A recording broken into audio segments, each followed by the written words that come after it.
kerana dia memang bertentangan dengan Islam. Kerana Islam mengajak kepada keseimbangan, wasatiyah, kesederhanaan dan juga hormat kepada orang lain.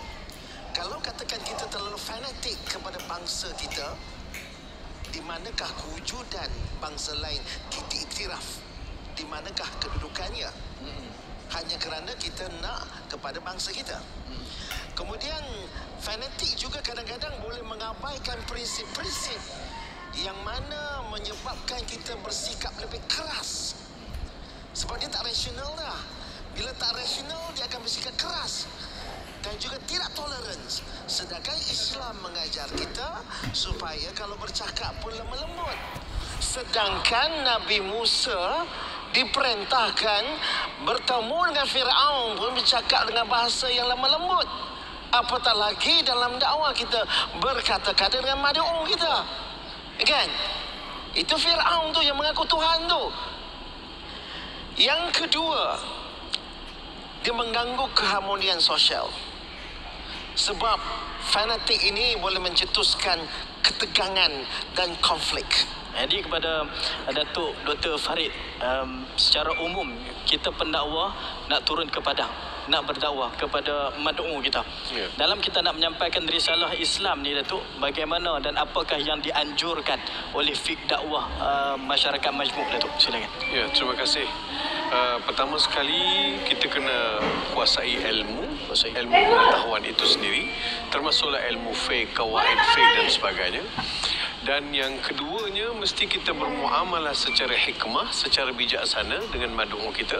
Ini jelas dalam Al-Quran, dalam bila Allah Subhanahu wa taala berfirman dalam surah An-Nahl ayat 25, a'udzubillahi minasyaitonir rajim, ud'u ila sabili rabbika bil hikmati wal mau'izatil hasanah wajadilhum billati hiya ahsan inna rabbaka huwa a'lamu biman dhalla an sabili wa huwa a'lamu bil muhtadin. Yang bermaksud, serulah mereka ke jalan Tuhanmu dengan penuh kebijaksanaan, bil hikmah. Dr. Taufik, ini yang hilang sekarang ni, yang namanya bijaksana. Dia tidak ada wisdom dalam kata-kata, penulisan maupun penyampaian kepada orang bukan Islam. Maupun orang Islam sendiri, nampak seorang tak solat, nampak orang tu tak tutup aurat contohnya, apa wisdom kita nak guna, kebijaksanaan yang kita nak guna dalam kita mengajak dia. Kemudian wal mau'izatil hasanah, peringatan yang elok-elok, lembut-lembut. Dan juga kalau ajak berdialog pun ajak berdialog secara hasanah, secara baik, tidak mengasari dan tidak melakukan sesuatu provokasi. Saya dalam buat kerja dakwah kadang mengajak orang ni, macam-macam soalan orang tanya. Kebanyakan soalan tu kita boleh jawab, dan ada jawapan kalau kita beri mesti dia akan terasa. Kita tarik handbrake dulu, kita susun balik strategi. Tak apa, bagi masa. Kita tidak mahu dua-dua keras. Jadi ini di antara kebijaksanaan yang perlu ada di kalangan pendakwah. Kemudian tidak mempersendakan ajaran orang lain. Jangan disendakan, jangan diejek-ejek, jangan di... Jadi ini akan menjadikan sensitiviti, akan mengganggu sensitiviti orang. Yang keempat, jalankan tanggungjawab sebagai seorang yang ada tanggungjawab ummatur risalah tadi. Kemudian jadikan diri kita ni sebagai pendakwah, sebagai seorang yang berjalan membawa kepada kebaikan. Untuk seterusnya saya teruslah kepada Ustaz Dr. Rosli Mokhtar. Dalam kita kepelbagaian bangsa dan juga agama, bagaimana kita nak mewujudkan kerukunan hidup kita dalam sebuah negara yang namanya Malaysia. Silakan. Terima kasih tuan-tuan dan puan-puan yang saya kasihi. Satu kerja besar yang perlu kita lakukan ialah kita mesti mewujudkan keharmonian dalam negara. Dan keharmonian ni adalah satu cabaran, dan dia dalam masa yang sama, keharmonian ni adalah satu rezeki daripada Allah Subhanahu Wa Taala. Kerana apa? Kerana bila kita hidup dalam sebuah negara yang tidak harmoni, kita boleh bayangkan negara-negara yang bergolak. Pada tahun 90-an saya berada di luar negara, di negara Arab. Pada masa itu negara-negara Arab sedang bergolak dengan pengeboman, pembunuhan sesama Islam, atas dasar satu pihak mengatakan satu pihak lagi tak Islam. Lalu letupan di stesen kereta api, 10 orang mati. Letupan di stesen bas, tiap hari. Dan keadaan ini merupakan satu bala, satu yang amat menyakitkan hati. Oleh itu, kita perlu jaga dari sudut kita menjaga keharmonian. Macam mana kita nak jaga keharmonian? Pertama, kita faham apakah isu-isu sensitif dan kita tidak masuk campur ataupun menanganinya secara kasar dan tidak berhemah. Ada orang, dia tak jaga hati masyarakat lain. Sebab apa? Dia ada fahaman yang silap. Iaitu kita kena jaga hati orang Islam saja, orang bukan Islam kita tak perlu jaga hati. Jadi perkara-perkara ini perlu dihormati dan kita perlu faham bahawa kita menjadi tugas kita untuk menjaga keharmonian negara dan perkara itu boleh kita selidiki dari semasa ke semasa, insya-Allah. Dan untuk itu saya mengucapkan terima kasih kepada ketiga-tiga ahli panel kita pada malam ini telah menyampaikan satu ilmu peringatan kepada kita dengan lebih baik dengan baik pada malam ini, dan mudah-mudahan dapat kita amalkan apa yang disampaikan kepada kita pada malam ini. Dan sebagai kata penutup daripada saya ambil daripada satu kata-kata falsafah Inggeris, ada menyebutkan konflik dalam kepelbagaian kaum dan bangsa itu sentiasa akan wujud selagi mana masyarakat sentiasa berlumba untuk ditakrifkan mereka paling sempurna. Cukup sekadar itu daripada saya. Dan apa nak diakhiri oleh Ustaz Yansari? Silakan. Perselisihan pendapat itu dan juga khilaf memang wujud sejak dulu sehingga kini, dan apa yang penting adalah kita mencari titik persamaan sesama insan dan juga untuk menjadi umat yang kuat dan jauhilah permusuhan. Kita jumpa lagi dalam forum Perdana Ehwal Islam pada waktu dan hari yang sama minggu hadapan. Wabillahi taufiq wal hidayah.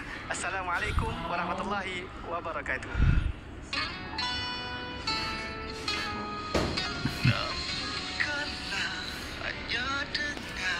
Satu kata dia rasa dengan syafaatmu kau meminta, ya Tuhanku, ya umatku, selamatkanlah dia. Bagaimana mampu engkau cinta sebelum bertemu berabad jaraknya. Aku denganmu tatkala engkau sudah tahu dunia akhir ini menjabar, imanku yang selalu jauh darimu.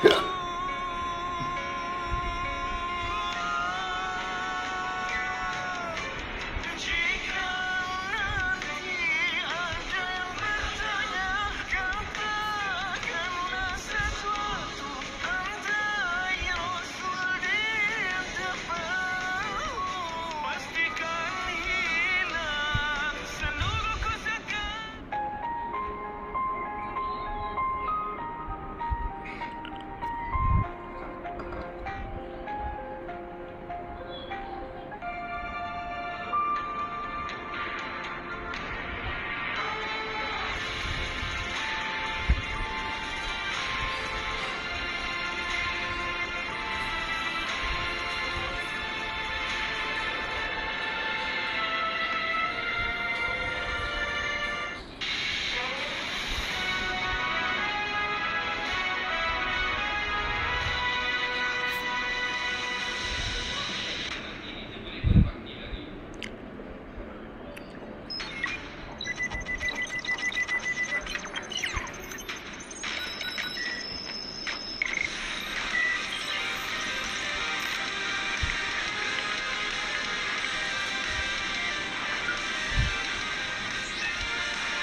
Berita Angkasa Puri, inilah kita bawakan siaran secara langsung pembentangan Belanjawan 2025. Kita pancarkan secara eksklusif di TV1 dan juga penstreaman secara dalam talian. Alhamdulillah, terima kasih kerana bersetia dan juga bersama kami di Radio Television Malaysia pada petang ini untuk kita bawakan sebuah pembentangan bagi dokumen pembelanjaan yang penting untuk tahun 2025 atau disebutkan Rang Undang-Undang Perbekalan 2025. Saya Ismail Adnan. Dan juga bersama dengan saya Raja Sufia Raja Arif. Sedikit rangkuman berkenaan dengan peruntukan Belanjawan 2024. Peruntukan yang telah diberikan adalah sebanyak RM393.8 bilion. Dan daripada peruntukan tersebut iaitu antara perbelanjaan ataupun pembahagian iaitu kalau boleh kita kongsikan kepada anda iaitu sebanyak